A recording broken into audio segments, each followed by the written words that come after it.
Politics among Nations, हंस जे मॉर्गेनथाउ की ये बुक पूरे इंटरनेशनल रिलेशंस को एक वर्ड में डिफाइन कर देती है कि कोई भी कंट्री अपने नेशनल इंटरेस्ट को सबसे ऊपर रखती है, अपने एलीज और एनिमीज से भी ज्यादा ऊपर।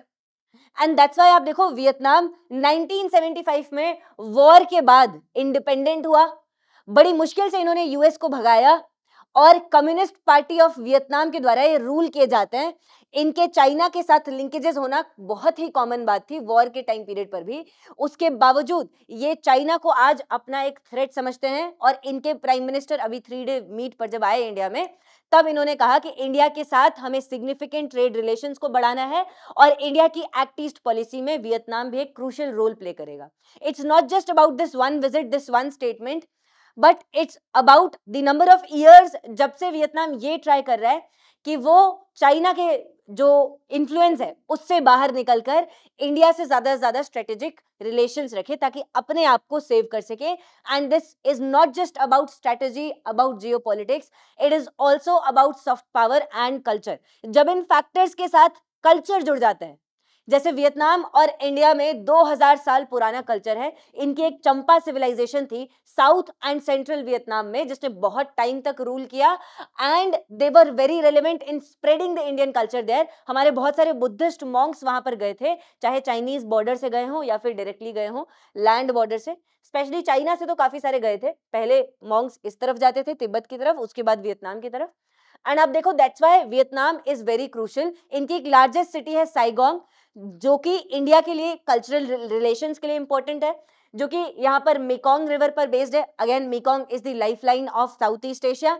और इनकी जो second and third largest city है हनोई एंड हाईफोंग, इनमें से हनोई पर कैपिटल है जो रेड रिवर पर बेस्ड है। Again these are important cities, बीच में पूरा माउंटेनियस एरिया है, तो आप देख ही सकते हो जंगल्स है, माउंटेन्स है, टोपोग्राफी डिफिकल्ट है, बट दैट्स व्हाई हो सकता है इनको इंडिया की ज्यादा जरूरत पड़ रही हो। तो कल्चरल फैक्टर्स हैं, ज्योग्राफिकल फैक्टर्स हैं, रिसोर्स के फैक्टर्स हैं, जिसकी वजह से इंडिया और वियतनाम ज्यादा क्लोज होते जा रहे हैं। बायलैटरल टारगेट्स, अभी जो वियतनामीज प्राइम मिनिस्टर ने इंडिया में विजिट करके टारगेट्स दिए कि $15 बिलियन से $20 बिलियन तक हम अपने ट्रेड को बढ़ाएंगे सो दैट ट्रेड लिंकेजेस बढ़े। ट्रेड लिंकेजेस बढ़ते हैं तो ट्रस्ट बढ़ता है, स्ट्रेटेजिक रिलेशन में भी बेनिफिट होता है, हर तरीके से बेनिफिट होता है और नए एरियाज को एक्सप्लोर करेंगे। देखो वियतनाम मैंने अभी आपको दिखाया माउंटेनियस एरिया है काफी सारा, अब यहाँ पर जंगल्स हैं तो सोलर पावर में सोलर पैनल खुद नहीं लगा सकते, लेकिन भैया इंडिया को बहुत सारे सोलर पैनल्स की जरूरत पड़ेगी। हमारे यहाँ बहुत वास्ट लैंड मास है, पर्टिकुलरली राजस्थान तरफ और अलग अलग स्टेट्स तरफ।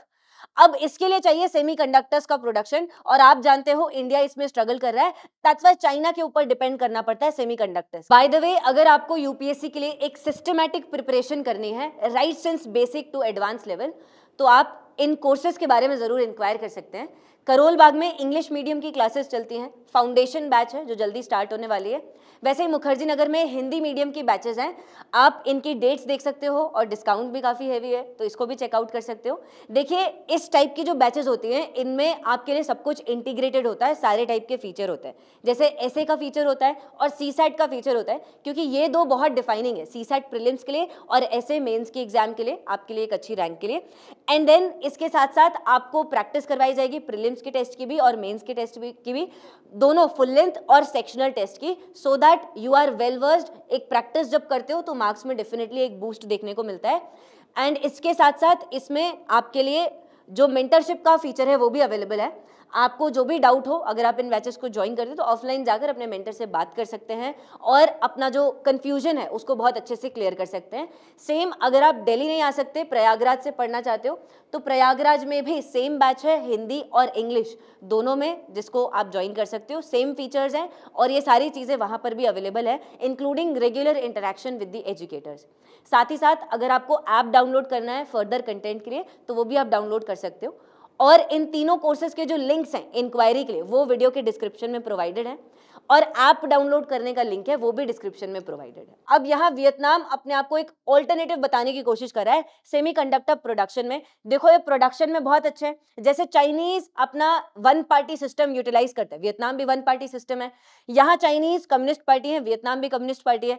अब वियतनाम इसलिए चाइना का मॉडल आराम से रेप्लिकेट कर पाया है इकोनॉमिक ग्रोथ में।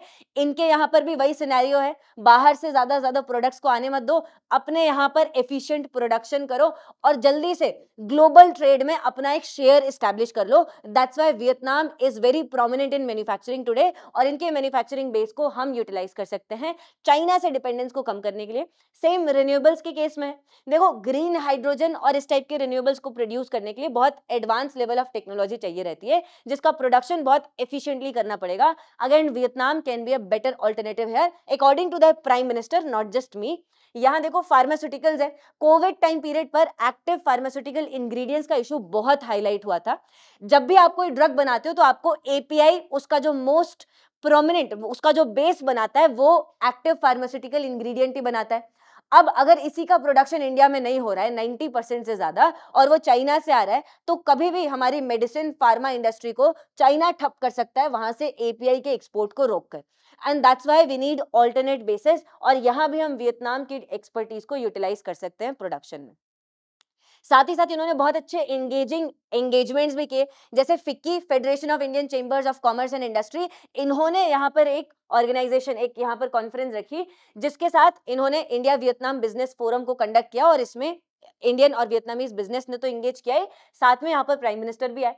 तो ये दिखाता है, इनफैक्ट इन्होंने आगे डिग्निटरी से भी विजिट किया, मतलब कि दिस शोज कि क्या बिजनेस में दोनों कंट्रीज के बीच में इंटरेस्ट है, और वो होना भी चाहिए अगर आपको फ्यूचर में चाइना प्लस वन स्ट्रैटेजी को सक्सेसफुल करवाना हो। अभी भी आप देखो सक्सेसफुल हो रही है काफी हद तक, लेकिन स्टिल अभी और करवाने की नीड है। और यहाँ पर दोनों प्राइम मिनिस्टर, पीएम मोदी भी मिलेंगे वियतनामीज प्राइम मिनिस्टर के साथ, दैट इज ऑल्सो क्रूशियल।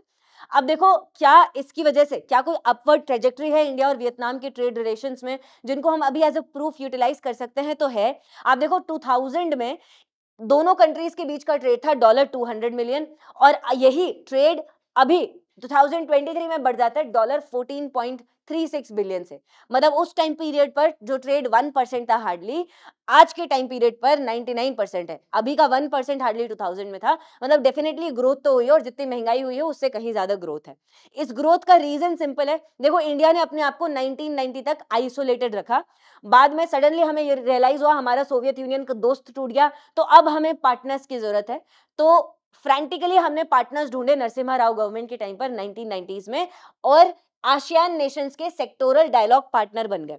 जिस आसियान को खुद हमने रिजेक्ट किया था मेंबरशिप के लिए, कि हम तुम्हारी मेंबरशिप में नहीं आ रहे 1967 के टाइम पर, कि तुम तो यूएस के फ्रेंड्स हो, हम तो नॉन अलाइंड है, उसी आसियान के पास हम खुद गए उनके सेक्टोरल डायलॉग बनने के लिए, और उसके बाद उनके फुल डायलॉग पार्टनर भी बने हम। तो ये एक इवोल्यूशन है। इसके साथ 1990s में लुक ईस्ट पॉलिसी हमने अनाउंस की, और लुक ईस्ट पॉलिसी के हिसाब से ट्रेड को इंक्रीज किया। यही आप देख पा रहे हो, दैट्स व्हाई 2000 में कम था इनिशियली, बाद में बढ़ा है। और इसी के हिसाब से फिर आप जानते हो एक्ट ईस्ट पॉलिसी हमने अनाउंस की नवंबर 2014 में पीएम मोदी की लीडरशिप में, ताकि हम आसियान नेशंस के साथ और ज्यादा इस एंगेजमेंट को इंप्लीमेंट कर सके, और स्ट्रेटेजिक टर्म्स में भी आसियान कंट्रीज के साथ एंगेज कर सके। और वियतनाम के साथ तो हम करते ही है, ये भी मैं आपको समझाऊंगी।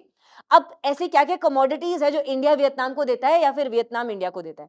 तो आप देखो, वियतनाम बहुत सारी चीजें इंडिया से इंपोर्ट करता है। बहुत सारी प्राइमरी कमोडिटीज है, जैसे telecom equipment. India telecom equipment, machinery, electrical products में अच्छा है, और हमारे यहाँ पर ये चीजें काफी प्रोड्यूस होती हैं, डिस्पाइट द फैक्ट कि हमारा ओवरऑल मैन्युफैक्चरिंग पुअर है। तो ये हम बहुत कंट्रीज को बेचते हैं, इंक्लूडिंग वियतनाम।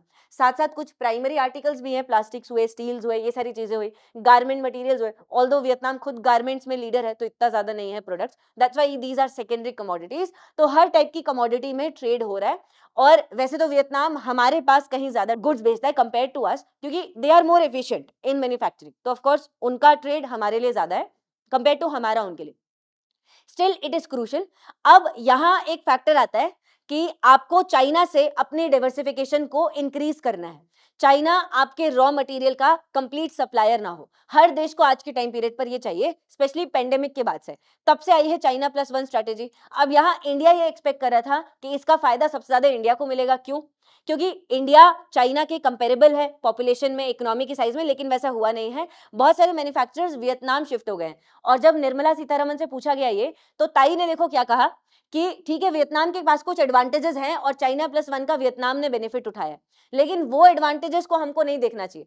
देखो, वियतनाम और चाइना के पास बॉर्डर है, बॉर्डरिंग रीजन है और वियतनाम का सिस्टम भी वैसा है जैसे चाइना का है, तो डेफिनेटली कैपिटलिस्ट यहाँ पे कोशिश करेंगे वियतनाम में जाने की कंपेयर टू अस। लेकिन हमें ये ध्यान रखना चाहिए कि हमारे पास भी हमारे खुद के एडवांटेजेस हैं।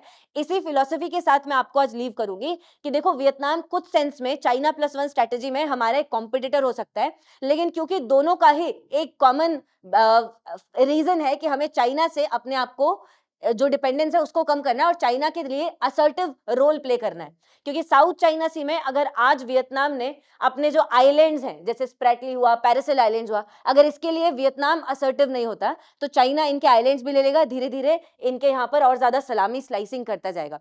तो डेफिनेटली वियतनाम के लिए भी इंडिया इंपॉर्टेंट है, इंडिया के लिए भी वियतनाम इंपॉर्टेंट है। बस रियलाइज ये करना है कि क्या क्या और इनोवेशन साथ में हम कर सकते हैं in terms of trade, in terms of strategic partnership.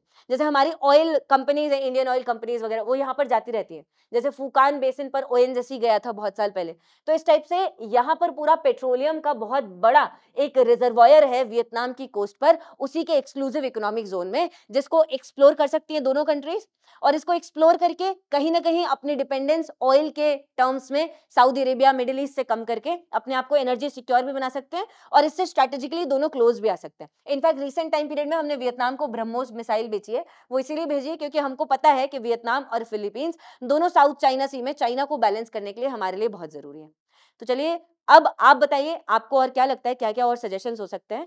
And like share subscribe people, thank you.